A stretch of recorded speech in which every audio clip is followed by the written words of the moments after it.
Hello friend, आज हम पढ़ेंगे टीजीटी के लिए गति की समीकरण, इक्वेशन ऑफ मोशन। तो फर्स्ट इक्वेशन है v बराबर u प्लस ए टी। यहाँ पर v क्या है? अंतिम चाल यानी टर्मिनल वेलोसिटी। u क्या है? प्रारंभिक चाल यानी इनिशियल वेलोसिटी। और s क्या है? डिस्टेंस यानी दूरी। और यहाँ पर क्या है? ये a क्या है? त्वरण यानी एक्सेलरेशन। a क्या है यहाँ पर? त्वरण। s क्या है? डिस्टेंस। u क्या है? प्रारंभिक वेलोसिटी। t क्या है? टाइम। a क्या है? एक्सेलरेशन। t क्या है?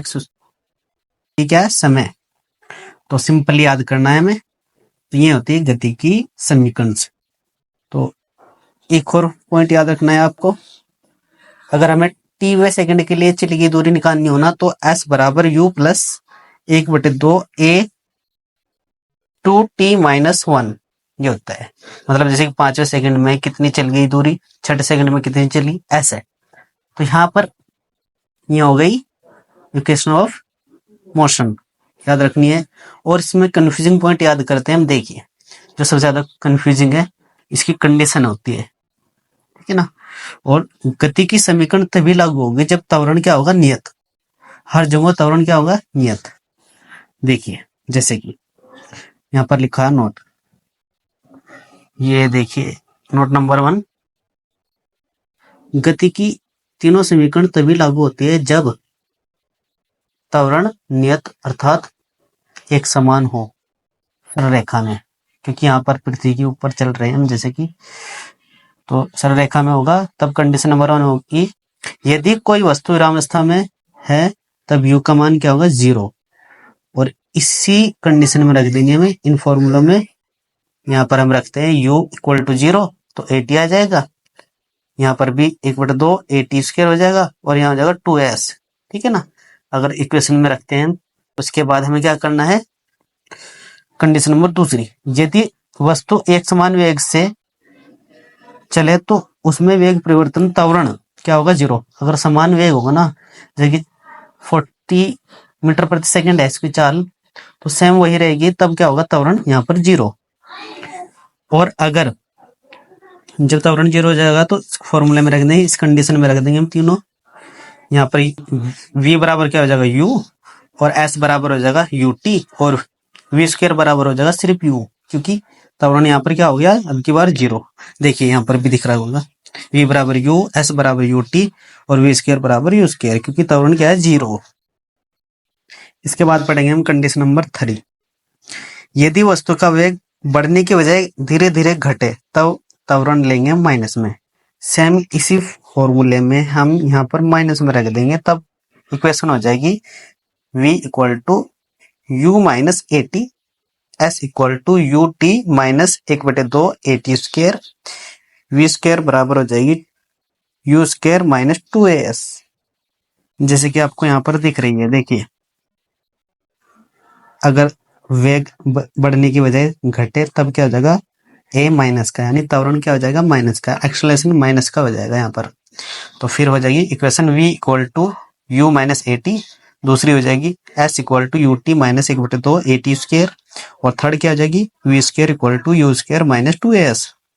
और एक पॉइंट याद रखना है हमें, यदि गतिमान वस्तु रुक जाती है तो अंतिम वेग 0 हो जाएगा। अगर वस्तु क्या हो जाएगी? रुक जाए, तब अंतिम वेग क्या हो जाएगा? 0। तो अब हम करेंगे पृथ्वी के गुरुत्व के अंतर्गत गति की समीकरण। तो समीकरण वही होगी जैसे हम पीछे थी, बस a बराबर g हो जाएगा और s बराबर h हो जाएगा। g यहाँ पर है गुरुत्वीय त्वरण, s यहाँ पर दूरी यानी h यहाँ पर हो जाएगी ऊंचाई, और g की वैल्यू होती है 9.8 मीटर प्रति सेकंड स्क्वायर, ठीक है ना। तो गति की पहली समीकरण जो कि हमें याद होती है, याद रखिए आप भी। ये देखिए, v बराबर u प्लस जी टी, क्योंकि वहाँ ए टी था, यहाँ जी टी हो गया, बस और कुछ नहीं है। दूसरी क्या हो जाएगी? h बराबर यू टी प्लस 1/2 जी टी², ठीक है ना। और थर्ड क्या आ जाएगी? वी स्क्वायर बराबर you square plus 2GH simply.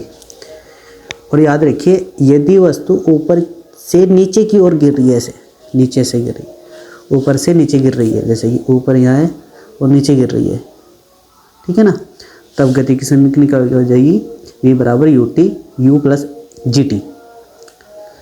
बस और कुछ नहीं है, यहाँ पर प्लस ही रहेगा। अब कंडीशन नंबर सेकंड, यदि वस्तु विराम अवस्था u बराबर 0 से गिरे, तब इक्वेशन सिंपल है। फर्स्ट क्या हो जाएगी, u की वैल्यू यहाँ रख देंगे हम 0, यानी हो जाएगा gt। और सेकंड क्या हो जाएगी, जहाँ जहाँ u है वहाँ पर हमें 0 रखना है, यानी h बराबर हो जाएगी 1/2 g/t²। और थर्ड क्या हो जाएगी,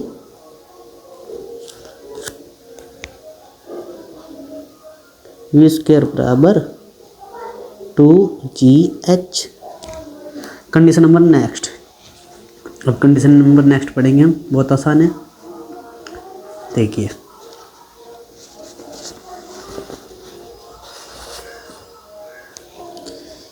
यदि वस्तु ऊपर की ओर फेंकी जाती है, यानी यहाँ से नीचे से ऊपर की ओर फेंकी जाती है, तब है ना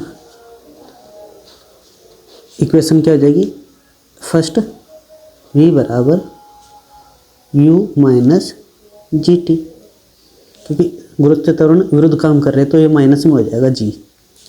और सेकंड क्या हो जाएगी, h बराबर ut माइनस 1/2 g/t²।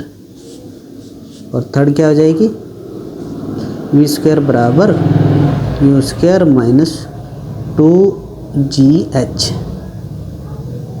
ठीक है ना। और याद रखना तुम्हें, यहाँ पर v की वैल्यू 0 हो जाएगी, क्योंकि अंतिम वेग क्या होगा, 0, टर्मिनल वेलोसिटी 0 हो जाएगी, ठीक है ना। और प्रारंभिक वेग कुछ ना कुछ होगा, क्योंकि किसी चीज़ किसी ना किसी वेग से फेंकी गई होगी ना। तो कंडीशन नंबर 4 पढ़ेंगे, ये मोस्ट इंपॉर्टेंट है। ये भी आज के बाद ये तुम्हें डाउट कभी क्लियर नहीं होगा गति की समीकरण से रिलेटेड। मैंने इसमें सारे टॉपिक करा दिए, सारे पॉइंट करा दिए अच्छे अच्छे, टीजीटी के लिए भी और 9th क्लास 11th क्लास सब के लिए इम्पोर्टेंट है ये पॉइंट। बस हमें फैक्ट याद रखने हैं सिंपली। यदि वस्तु का वेग यदि वायु का घर्षण नगण्य हो, यानी वायु का घर्षण क्या होगा, नगण्य, 0 हो जाए, तब कंडीशन बहुत आसान है।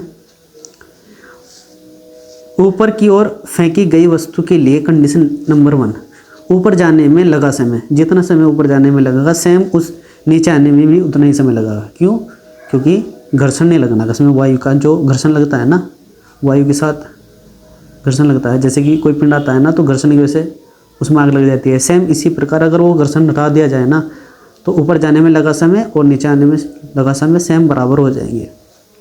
नेक्स्ट पॉइंट, ठीक है ना, किसी बिंदु ऊपर की ओर जाती हुई वस्तु का वेग क्या होगा, उसी बिंदु पर नीचे की ओर आती हुई वस्तु के वेग के बराबर हो जाएगा। ये बहुत ही आसान टॉपिक था।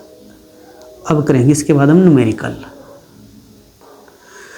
अब हम पढ़ेंगे गुरुत्व के अंतर्गत u कब 0 होता है। याद रखना 0 कब होगा, जब ऊपर से कोई वस्तु फेंकी जाती है तब u का मान कुछ ना कुछ होगा, कुछ ना कुछ हो सकता है, लेकिन फेंकी जाती है होनी चाहिए, याद रखना। अगर ये स्वतंत्र रूप से छोड़ी जाती है ऐसे, तब u बराबर हो जाएगा 0। यहाँ पर क्या होगा, यहाँ पर u का मान कुछ न कुछ होगा और यहाँ पर u का मान 0 हो जाएगा, क्योंकि अगर फेंक रहे हैं तो किसी न किसी वेग से फेंकी जाएगी ना, लेकिन अगर छोड़ रहे हैं स्वतंत्र रूप से तो u क्या हो जाएगा, 0। ये कंडीशन हमें याद रखनी है।